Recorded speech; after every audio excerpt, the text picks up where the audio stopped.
नमस्कार दर्शकों, भारत टीवी में आप सभी का स्वागत है। हमारे बीच में महावीर सिंह जी हैं जो कि वार्ड अध्यक्ष हैं रामनगर वार्ड के आम आदमी पार्टी से। इनसे बात कर लेते हैं कि दिल्ली के अंदर शराब के ठेके का पुरजोर विरोध हो रहा है। बात तो और भी मुद्दे हैं उस पर भी करेंगे, लेकिन सबसे अहम मुद्दा शराब का ठेका। राहुल भैया, सबसे पहले तो भारत टीवी के दर्शकों को नमस्कार, आपको भी नमस्कार। और आपने सही मुद्दा उठाया जी। और इस पे विरोध भी चल रहा है और ख़ासतौर से बीजेपी विरोध कर रही है, आम जनमानस तो विरोध कर नहीं रहा। जी। बीजेपी के कार्यकर्ता इस पे विरोध कर रहे हैं और हम कह रहे हैं कि यदि कोई गलत चीज़ है तो उसका विरोध होना भी चाहिए, बिल्कुल ठीक। उसमें कोई दो राय नहीं है। लेकिन विरोध जगह का होना चाहिए कि भाई इस जगह नहीं उस जगह हो सकता है या इस तरह की। बाकी शराब की जो नीति है वो तो सरकार की पहली नीति है, उसमें कोई परिवर्तन तो कुछ करा नहीं है, कोई नया तो कुछ करा नहीं है। अगर भाई पहले से शराब नहीं बिक रही थी, दिल्ली सरकार बेच नहीं रही थी या नहीं, पहले से बिक रही थी, लेकिन पहले एक कोने में था, छुपा हुआ था। अब जोन वाइज बांट करके एक एक वार्ड में 3-3 शराब के ठेके दे देना। नहीं, सरकार ने ऐसी कोई कंडीशन तय नहीं करी कि आपको कहाँ बेचनी है। सरकार ने तो सिर्फ उस क्षेत्र बढ़ाया है। एक क्षेत्र में मान लिया पहले 3 ठेके थे, उसको डिवाइड कर दिया कि भाई 3 जगह उसकी दूरी बढ़ा दी। जी। उससे कोई फर्क नहीं पड़ता, उससे कोई लेना देना नहीं इस बात। समर्थन कर रहे हैं या विरोध? नहीं, अगर कहीं गलत है और कहीं लोगों को लगता है कि अब आप ही के अगर हम वार्ड की बात कर लें, मंडोली रोड आता है, वहाँ पे शराब का ठेका खुलना।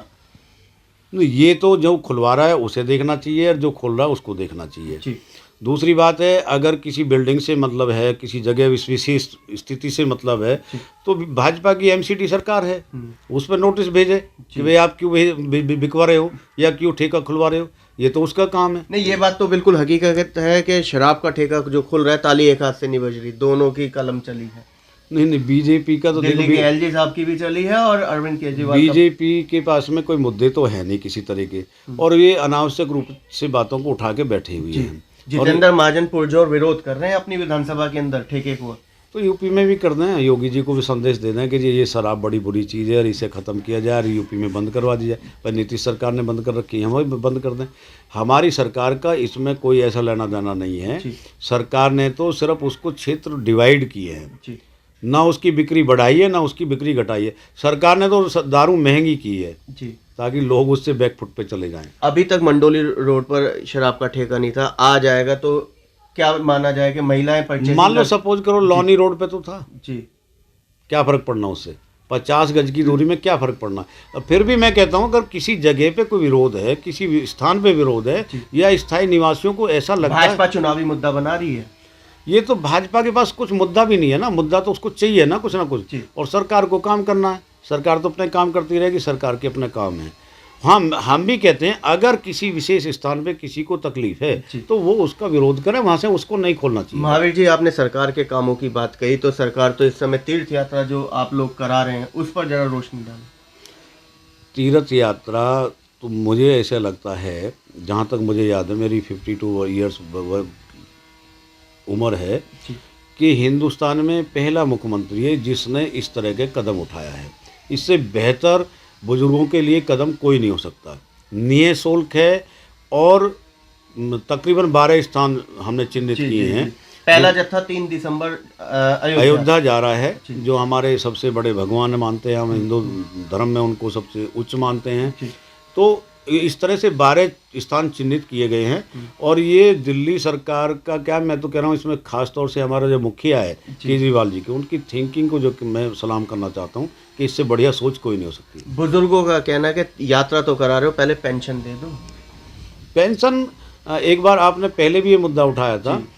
जहाँ तक बुजुर्ग पेंशन का सवाल है, वो सेंट्रल गवर्नमेंट के अधीनस्थ आता है, इसमें दिल्ली सरकार का इंटरफेयर नहीं है। सेंट्रल गवर्नमेंट ने इसको बंद कर रखा और सेंट्रल गवर्नमेंट से अगर फंड नहीं आ रहा तो नहीं आ रही। तो ये जो बजट पे, ये जो यात्रा पे बजट खर्च हो रहा है, ये बजट किसका है? ये बजट दिल्ली सरकार का है, दिल्ली सरकार खर्च कर रही है इसको।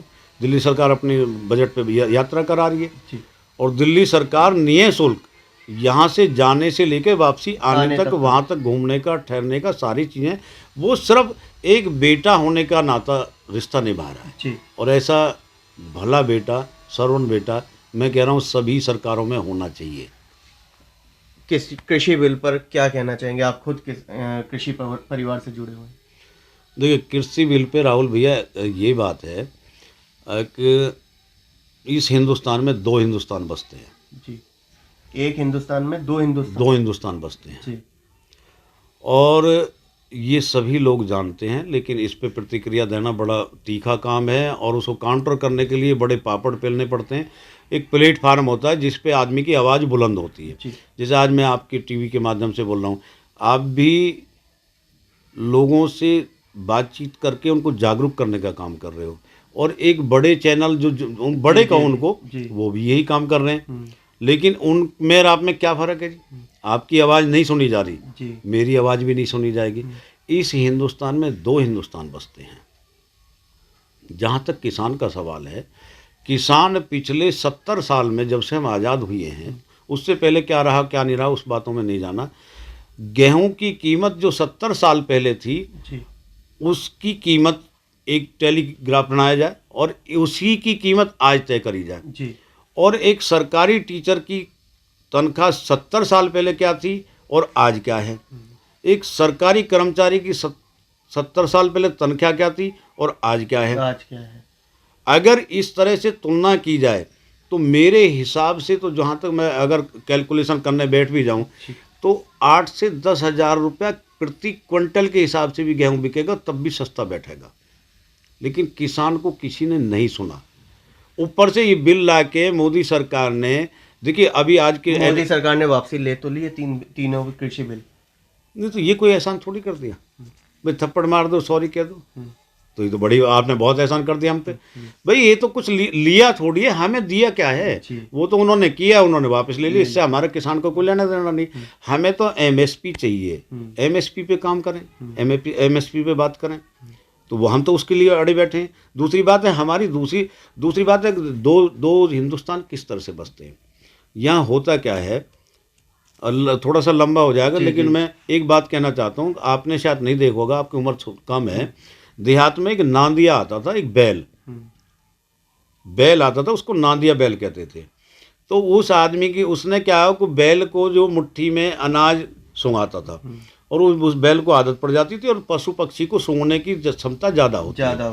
तो हमारे देहात में हम लोग क्या करते थे कि जब हमारे घर पे नांदिया मांगने आता था, तो हम वो कहते, माता जी एक मुट्ठी में गेहूँ भर लाओ, आटा भर लाओ, और एक मुट्ठी खाली ले आओ। तो वो लेके आती थी, शरीफ औरत थी, साधारण परिवार थे हम लोग, चतुर नहीं थे। तो दोनों मुट्ठी आगे करती थी, तो बैल नांदिया जो है ना, जो भरी हुई मुट्ठी, उसे सूंघने की क्षमता थी, तो उस पर मुंह रख देता था। तो जो नांदिया लेके घूम रहा है, वो कहता, देखो आपकी मनोकामना पूरी हो जाएंगी, क्यों बैल ने उस पे मुंह रखा है जहाँ भरी हुई मुट्ठी है। लेकिन स्वाभाविक प्रक्रिया में उसको तो सूंघने की क्षमता है। ये मोदी सरकार नांदिया खेल खेल रही है। कुछ नहीं देना इसको, कुछ नहीं करना इसको। 2022 में कृषि आय दुगनी होनी थी, क्यों नहीं बात करते उस पर? 2022 में हिंदुस्तान के हर व्यक्ति को मकान मिलना था, क्यों नहीं बात करते उस पर? क्यों नहीं बात करते? कृषि आय दुगनी करनी थी, क्यों नहीं बोलती सरकार?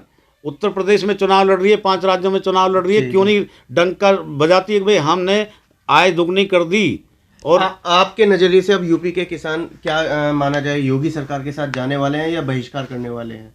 200%। योगी सरकार तो आ ही नहीं रही। उत्तर प्रदेश में योगी सरकार नहीं आ रही। योगी सरकार तो मैं कह रहा हूँ डंके की चोट पे कह रहे हैं। 150 को आंकड़ा पार कर जाए तो बहुत अच्छी बात है। योगी के लिए मतलब बचत है, योगी की इज्जत बच जाएगी। मोदी की तो नहीं बचती, लेकिन योगी की इज्जत बच जाएगी। 150 पार कर जाए, नहीं आती सरकार उसकी, सरकार नहीं आ रही उसकी। 2022 निगम क्या नज़र आ रहा है? निगम में आम आदमी पार्टी की सरकार बन रही है और महापौर हमारा ही बनेगा, ये निश्चित है।